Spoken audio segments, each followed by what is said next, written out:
Hey, just wanted to share a quick story. So, when I was a teenager, one day I was at my family's house and we were talking. My mom, my godmom, her eldest daughter, and I were all in the living room one springtime afternoon. And she was talking about her basement flooding. Now, we had had some rain in the area. And it was probably after the snow melted, so ground's already flooded. Next is your basement. And the youngest daughter had overheard us talking. We didn't know what she was doing, but then she kind of took off to her room. It got real quiet. And she came back with two non-matching rain boots, raincoat, I think a pot, a colander, and a spoon, and something else I can't recall. You're like, what are you doing? And she said, I'm getting prepared. It was so cute because she was just this high and she had like 3 good teeth on the top. She might have been 5 or 6. And we said, prepare for what? She said, it's a great flood. So we had to explain to her, what a flood in your house meant. That water was where it shouldn't be, not necessarily we're going to all float away somewhere to the ocean, but there was no convincing her. Now, that girl walked around with that stuff on for a while in the house until I guess she tired herself out. And we laugh about it to this day because that is very much her nature, and it was hilarious that her urgency to be prepared, it's a little bit zealous for what was necessary, but all she heard was flood. And she said, I gotta get myself ready. And we buried her today. She isn't a little girl anymore. But that's the image in my mind of her. That zeal, that trigger, twitch, to get ready. And that's how I always remember her. She passed after a very long illness that she was an amazingly tenacious fighter at.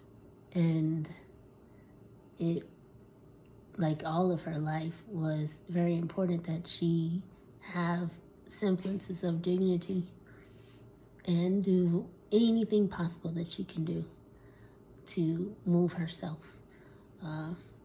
out of the mental condition of disability. In her mind, in her spirit, they were never compromised as much as her body was. And I thought about me and I thought about us and the things that we're enduring in our nation. Our reactions to the impending threat of something sweeping us away. Because someone is yelling flood, and we're interpreting it in our reactive measures almost feels like not even the ability to do it fast enough because it's coming so quickly. And I'm reminded by the legacy that she left us in her suffering. We're gonna need something left for the fight. She was 5 years old. Maybe. And that energy that left us 30-something years later, 2 weeks ago. She had enough left for the fight. And I encourage you, and I'm speaking to myself as well, because the things that are coming down pipelines threaten every aspect of a life I endear and things I inspire to do, seemingly. It sounds like it's being yelled flood. But I am both inspired by, I'm assured by, I am enabled by, and I am empowered by the ability to know and trust the type of preparedness I need and will have and have enough wisdom to know how to reserve some for the long fight. Some of that means planning. A lot of that means really learning what tenacity is.